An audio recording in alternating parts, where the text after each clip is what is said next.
여러분 안녕하십니까? 누리PD입니다. 자, 설 명절이 이제 시작됐는데요. 정치권에서는 거대한 화두 하나가 지금 떨어졌습니다. 소위 말해서 이 법원과 그리고 이제 헌법재판소 간에 이제 이 일종의 이제 밥그릇 싸움이다라고 볼 수도 있지만 그걸 떠나서 보더라도 대한민국의 현재와 미래를 결정하는 중대한 사건일 수가 있습니다. 이게 이제 재판 과정에서 이재명이 어떻게 되느냐, 윤석열 대통령이 어떻게 되느냐, 이게 굉장히 중요하잖아요. 그 중에서도 특히 이제 대통령이 된 이재명의 재판을 재개할 수가 있느냐, 임기 중에 재개할 수가 있느냐, 그리고 사심제라는 게 지금 등장했는데 이거에 이제 과연 결과가 어떻게 되느냐, 전체적으로 이제 법원 판사들에게 어떤 영향을 주고 있느냐, 법원 내부의 지금 분위기가 어떠냐, 법원 판사들의 지금 감정이 어떤 것이냐, 이런 것들이 굉장히 중요하거든요. 제가 지금 쭉 살펴봤지만 이재명도 필사적입니다. 필사적. 지지율을 끌어올리기 위해서 온갖 수단을 다 동원하네. 이 부동산 건드리는 것도요, 이 지지율 관리하는 겁니다, 사실은. 저거 하게 되면요, 나중에 안 될 값이라도 저렇게 하면 지지율이 올라가거든. 부동산 가격을 떨어뜨리겠다라는데 그거 싫어하는 사람이 대부분이죠. 집 가진 사람보다는 집 가지지 못한 사람이 더 많거든요. 부자보다는 가난한 사람이 더 많다고요. 그래서 대한민국이 건전하게 이제 이 지속적으로 자유민주주의 체제에서 발전하려고 하면요, 국민 중에 8명 정도는 전부 나도 사는 데 있어서는 아무 걱정 없다라고 생각할 정도로 중산층 중에서도 잘 사는 중산층이 되어야 됩니다. 아직 그 단계까지는 못 갔거든. 그래서 지금 대한민국이 민주주의가 흔들리는 것도 거기 있습니다. 중산층을 두텁게 만들어야 되는데, 근데 중산층이라도요, 가난한 중산층이 있거든요. 중산층에는 들어가는데 이 별로 이렇게 넉넉하지 못한 중산층이 많습니다. 지금 대한민국이 그래요. 이 중산층이 그야말로 넉넉한 중산층이 되어야 됩니다. 넉넉한. 지금보다 수입이 제 생각에는 한 50% 더 늘어야 될 겁니다. 국민 소득이 그 정도 늘고 직장도 그만큼, 일자리도 그만큼 생겨나야 됩니다. 그걸 지금 이재명이 할 수 있는 건 아니거든. 근데 본인이 이제 결국 할 수 있는 것은요, 일종의 정치적 쇼를 통해서 지지율을 끌어올리는 겁니다. 부동산 같은 것도 그렇고요. 주식 시장에서 뭐 어쩌고 저쩌고 하는 게 이런 것도. 그리고 이 정치적 선언으로 뭔가 효과를 거둘 수 있는 게 있습니다. 실질적인 것하고는 아무 상관없는데 그걸로 지지율을 관리하는 그런 측면이 있죠. 뭐 병영도에 뭐 저거 피자를 보냈다 뭐 이런 게 뉴스가 뜨고 그러던데 이재명이가요, 그런 소위 이제 소품이라고 할 수 있죠. 굵직한 건 아닌데 우파 유튜버도 보면 소품을 주로 다루는 사람들도 있죠. 짤막한 뉴스를 갖고 계속 이렇게 하루에 10개씩 뭐 10개씩 보여주는 사람들이 있죠. 자, 그런 스타일로 지금 하고 있는 겁니다. 이재명이가. 그건 지지율 관리를 하는 데는 굉장히 도움이 되거든. 그렇지만 그거는 깊이가 없는 거예요. 아무런 그 속에 핵심적인 그 내용이 들어있지 않습니다. 자, 어쨌거나 이재명이가 그런 식으로 자기 지금 지지율 관리를 하고 있는데, 그래서 그런지 최근에 나와 있는 지지율을 보면요, 와, 이게 정말 내려왔던 게 다시 올라가가지고 뭐 5% 6% 뛰어가지고 60%막 지금 넘는 게 쫙 지금 터지고 있습니다. 그리고 이제 추석 전후해서 많은 여론조사가 쏟아질 텐데, 지금 현 시점에서는 이재명 지지율이 뭐 가짜다 뭐 그렇게 이제 볼 수 있지만 숫자적으로는 일단 60%를 기본으로 찍을 것 같아요.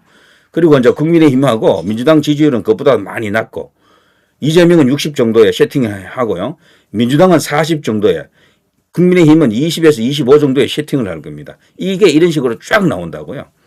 자, 이걸 갖고 이제 저들이 압박을 하겠죠. 사실 악재는요, 국민의힘도 많지만 국민의힘은 그야말로 내용밖에 없어. 지금 여기는 아무런 긍정적인 지표가 나오는 게 없어. 국민의힘은. 민주당도 사실 그래요. 거기다 보면 계속해서 지들끼리 치고받고 하잖아요. 서로 좋은 이야기가 없는데도 불구하고 이재명 혼자 지금 희희낙낙하고 있는 겁니다. 이거를 역전시키자면은 새로운 어떤 그런 계기가, 큰 어떤 그 변곡점이 터질 수 있는 계기가 터져야 됩니다. 나와야 됩니다. 자, 아무튼요, 국민의힘도 다시 지지율 반등을 하겠죠, 언젠가는. 그렇지만 지금 이 상태에서는 쉽지 않다라고 생각이 되고, 민주당 또한 마찬가지입니다. 자, 이렇게 되면은 이재명 혼자 북치고 장구치고 하는 그런 상황이 오잖아요. 자, 그렇지만 제가 볼 때 다른 측면에서 보면 이재명이도 지금 필사적입니다. 겁을 내는 게 있어요. 두 가지가 있습니다. 국외적으로는 트럼프 대통령을 무서워해요. 이재명은 트럼프 대통령이 자신의 목을 칠 수 있는 유일한 힘을 가진 슈퍼파워다라는 걸 본인이 잘 알죠. 뭐 여러 가지 수단이 있습니다. 군사 안보적인 이슈도 수단도 있고요. 주한미군을 활용해서 뭘 할 수도 있고 그리고 부정선거 이슈도 있고 관세도 있고 무역 문제도 있고요. 많습니다. 이재명을 압박할 수 있는 카드가 많고 그리고 대북 제재 위반 이런 걸 갖고도 걸고 넘어질 수도 있고 그래서 이재명은요 트럼프 앞에 가면 이게 을이 되는 거야. 힘을 쓸 수가 없어요. 그래서 항상 워싱턴의 눈치를 보고 있는 겁니다. 쿠팡 사태가 엄청나게 커져 있는데 처음에 그들의 기세로 봐서는 막 밀어붙일 것 같았잖아요. 그런데 민주당 의원들 중에 누구 하나 쿠팡에 쿠자도 언급 안 해. 지금 아무도. 청와대도 지금 가만히 있습니다. 쿠팡에 대해서 아무런 발언을 안 해. 이게 왜 그런가 하면은 워싱턴이 지금 난리가 나버렸거든. 그래서 이거를요 단순히 작은 이슈로 지금 몰아가려고 지금 저들이 하고 있습니다. 예, 그 내부적인 어떤 그런 일로 지금 축소시키려고 하고 있죠. 그렇지만 미국은 이미 그 선을 넘었습니다. 트럼프 대통령이 직접 움직이고 있고 국회가 미국의 의회가 움직이고 있습니다. 그리고 미국의 각 이제 주요 정보기관들이 거기에 관련된 많은 조사를 지금 하고 있다 그러네요. 조만간 이제 미 의회에서 청문회가 열리고 관련된 어떤 사법 절차 이런 것들이 진행될 겁니다. 엄청난 일이 이제 벌어진다라고 봅니다. 자, 그렇기 때문에 미국의 트럼프 대통령을 무서워하는 게 하나 있고 또 다른 하나는 우리나라 사법부를 무서워하는 거죠. 사법부. 지금이라도 지금 열받은 판사들이 재판 재개한다 하라고 선언하면 끝이야 그냥. 특히 가장 무서운 재판이 뭔가 하면요. 공직선거법 위반 그거 사건인데 거기 지금 파기환송됐잖아요. 유죄 취지로 파기환송된 겁니다. 대부분이 유죄 취지로 파기환송한 것은 99.9% 유죄입니다. 그래서 뭐 딴 거 볼 것도 없어요. 빨리 대법원에서 빨리 유죄 선고하라고 지금 내려보낸 거잖아요. 그걸 고등법원에서 원심법원인 그 고등법원에서 재판 재개해가지고 유죄로 해가지고 다시 대법원을 올리면은 대법원에서 확정 판결하면 끝이야. 이재명은 그냥 바로 대통령에서 내려와야 돼요. 그런 재판이 있거든 몇 개가. 이재명은 그걸 극복하지 못했어요. 그래서 본인도 지금 필사적인 게 여기 나와 있잖아요. 대통령이 된 입장에서 이런 걸 발언할 건 아니거든 사실은. 근데 본인이 직접 나서서 정영학 녹취록이 조작이 됐다라면서 뭐 이런저런 주장을 하고 있는 거야. 이거는 보통 민주당에서 해주거나 뭐 대통령 그 측근 중에 그 대변인도 있고 많잖아요. 그런 사람들이 대신할 수 있는 성질이지 본인이 직접 이걸 언급할 수준은 아니다라고 볼 수 있죠. 그런데도 얼마나 이게 이제 위중하고 위급한지 다급한지 직접 지가 나서가지고 뭐 이런 식으로 뭐 떠들고 있습니다. 이 대통령 윗 어르신 정영학 녹취록의 황당한 증거 조작이다 라면서 검찰을 지금 비판하고 있습니다. 검찰이 소수를 썼다.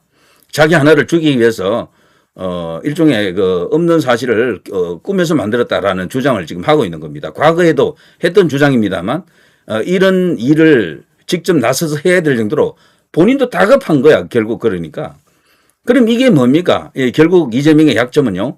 트럼프 대통령은 우리가 어떻게 하기가 힘들어요. 그렇지만 트럼프 대통령이 알아서 하겠죠. 이 국내적 이슈로는 결국에는 이 재판 재개에 올인해야 됩니다. 이것 말고는 이재명을 흔들 수 있는 카드가 없어요. 지금 뭘 해도 지지율이 안 떨어진다니까. 김현지로 때려봐도 안 되잖아. 그리고 또 김현지에 있어서요. 뭐 초특급 비밀도 나오는 것도 없고 뭐 카드라는 있지만 그게 일관되게 증명이 안 되니까 본인이 묵묵부답 아무런 반응이 없잖아요. 거기서 더 이상 일이 확산이 안 되는 거야. 이제 그런 상황 속에서 결국 이재명이 겁을 내는 아킬레스건은 재판 재개다라는 걸 볼 수가 있겠죠. 정영학 녹취록 이게 사실은 굉장히 이제 중요한 이야기인데 재명이가 이제 이렇게 할 수밖에 없는 중대한 이유가 있죠.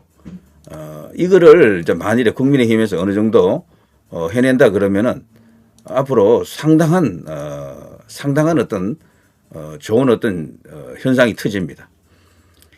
이재명 재판 재개 관련한 이야기를 조금 들어볼까요? 자, 황당한 증거 조작이지요. 무수히 많은 사례 중 하나일 뿐입니다. 라면서 직접 자신이 SNS에 올렸네요. 이 정도로 이재명이가 지금 다급하다라는 걸 알 수가 있습니다. 정영학 녹취록 조작 사례 3이라고 하면서 이런 식으로 떡하니 요즘 이재명이 열심히 이 SNS 하고 있습니다. 한밤중에서도 막 난린데 잠도 안 자나 봐. 그러니까 이재명이가 잠 못 자는 거야 지금. 응? 윗 어르신들 실제는 위례 신도시 어쩌고 저쩌고 하면서 이런 식으로 여기 내용을 들어가 보면요. 이재명에게 유리한 내용들이 있겠죠. 이런 걸 갖고요. 한밤에 막 던지는 거야 이거를. 그래 자기 지지자들이 받아가지고 또 퍼뜨리고 이러는데요. 어떤 경우는 뭐 밤 2시 뭐 1시 막 터진대 이런 게.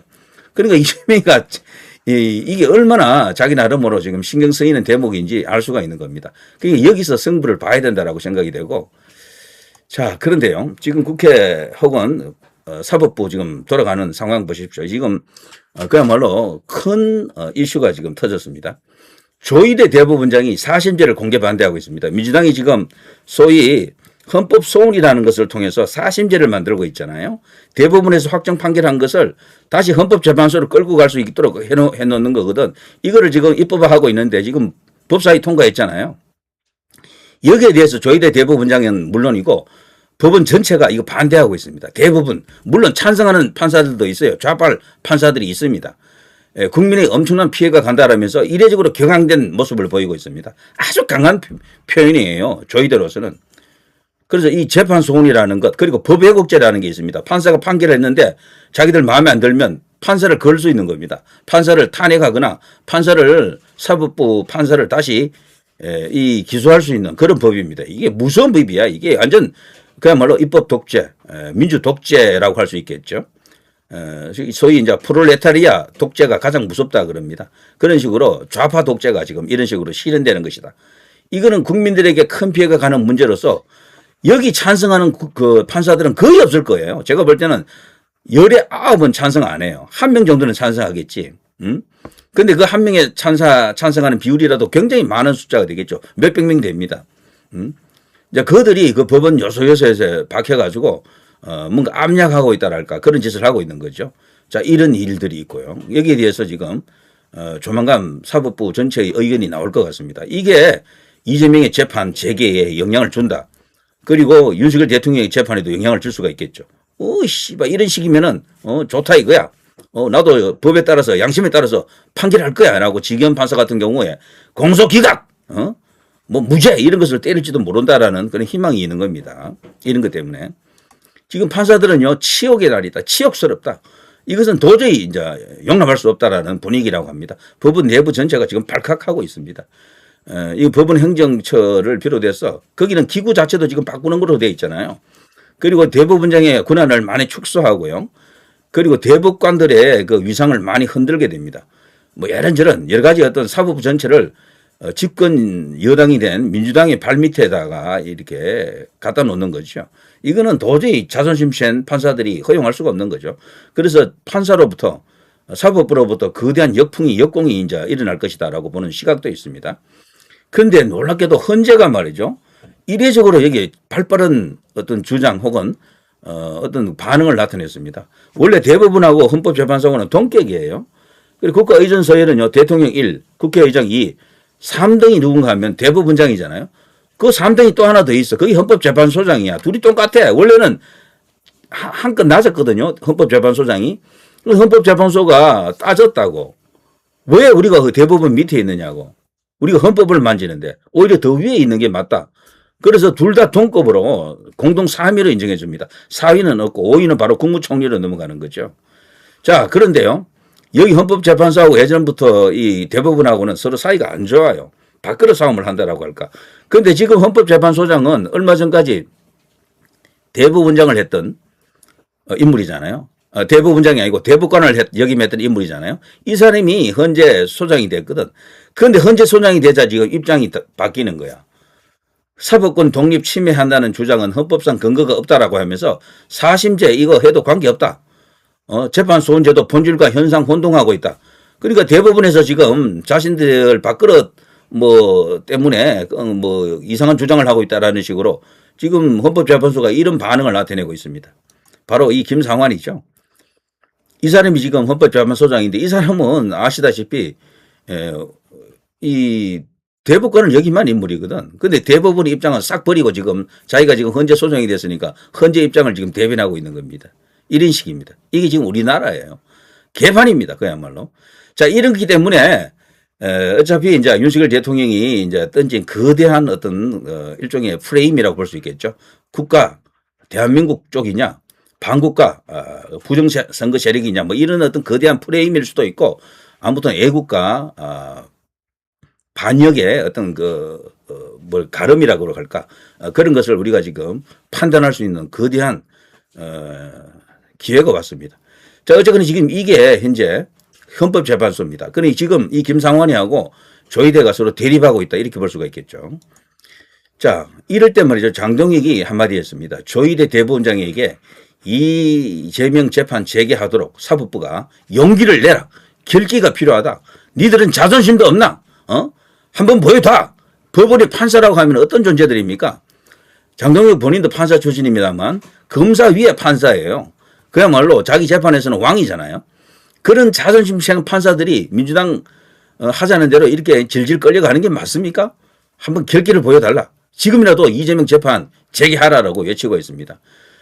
지금 현재 이재명이가 필사적으로 정영학 녹취록을 직접 자기가 던지면서 뭔가 이렇게 안간힘을 쓰고 있는데요. 조만간 정말 이런 식이면 법원에서 충격적인 결정이 날지 모릅니다. 저 민주당에서 저런 식으로 사심제 같은 걸 이제 들고 나오는 것도 사법부에서 만일에 재판 재개를 할까봐 저러는 거예요. 자, 그렇지만 뭐 그건 뭐 나중에 일입니다. 당장이라도 재판 재개할 수 있도록 국민적 총의를 모을 수 있도록 그런 여론과 분위기를 모아야 되겠죠. 이번 설날에는요, 이재명 재판 재개가 핵심 화두가 될 수 있는 그런 시간이 됐으면 좋겠는데, 글쎄요. 지금 뭐 제가 봐서는 밥상머리에서 뭐 또 뭐 장동혁, 한동훈 뭐 이런 이야기를 하는 게 아닌가 싶어서 아니면은 김민석이냐 뭐 또 정청래냐 이런 식으로 이제 소위 이제 정치적 그 쟁점이 몇 개 있죠. 정쟁이죠, 정쟁.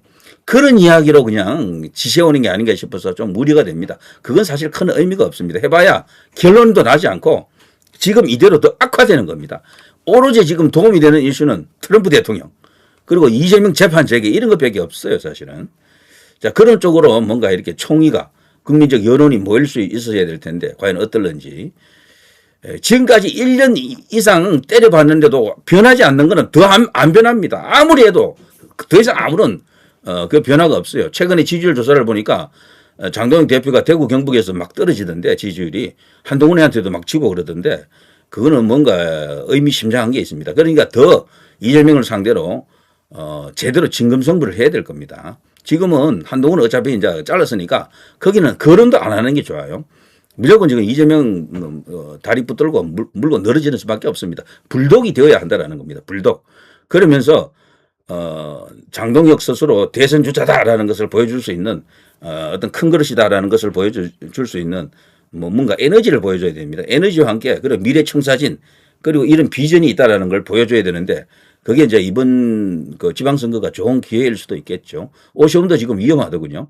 한때는 지지율이 계속해서 앞섰는데 한번 지더니 계속해서 지기 시작하더니 이제는 상대 그거 구청장한테 그 정무식이 있잖아요. 그는 구청장이고 거의 무명의 인물이야. 10% 이상 지고 있더라고. 지금 오차범위 밖으로 지고 있는데 이런 식이면 서울도 위험하다라는 거죠. 그죠? 오시훈을 밀어내고 그 자리에 누구 세울 사람이 있는지를 한번 숙고를 해봐야 되고 어차피 오시훈은 혼자서 단독으로 이제 공천받는 건 어려워졌습니다. 내부 경쟁을 거쳐야 될 거예요. 그게 자신에게도 좋습니다. 어차피 되든 안 되든 그렇게 해야지 다시 이건 이제 경쟁력이 좀 생길 수가 있어요. 이대로 가면 오시훈도 뭐 날아가는 거지. 벌써 지지율에서 뭐 계속 벌어지는데 2, 3% 뭐 지고 있던데요. 자, 그런 식으로 된다 그러면 오시훈을 능가할 수 있는 사람이 있으면 그 사람을 내세워야 되겠죠. 그런데 없다 그러면요. 공정한 경쟁을 시켜야 됩니다. 한 4명, 5명이 나가가지고 거기서 1등을 뽑아야죠. 그러면 그렇게 뽑힌 오시훈은 만일에 된다 그러면 지지율이 더 올라가겠죠. 안 되면은 오시훈을 이기는 누군가 있다 그러면 그건 더 좋은 일이고요. 자, 그 여러 사람들 중에 누가 될지는 전 모르겠습니다만 이런 어떤 제대로 된 자유 경쟁, 공정 경쟁, 원칙 있는 경쟁, 진짜 진검승부 경쟁을 해야 된다 이런 생각이 듭니다. 대부분의 수도권에서는 그렇게 해야 될 겁니다. 경쟁을 붙여야 돼요. 그냥 툭 이렇게 전략 공천하는 것은 어려울 겁니다. 지금 그걸로는 경쟁력을 만들 수가 없습니다. 진짜 싸움을 붙여야 돼요. 내부 경쟁을. 자, 어쨌거나 지금 이런 상황입니다. 자, 설 연휴 잘 지내시고요. 행복한 연휴 되십시오. 대단히 감사합니다. 누리 PD였습니다.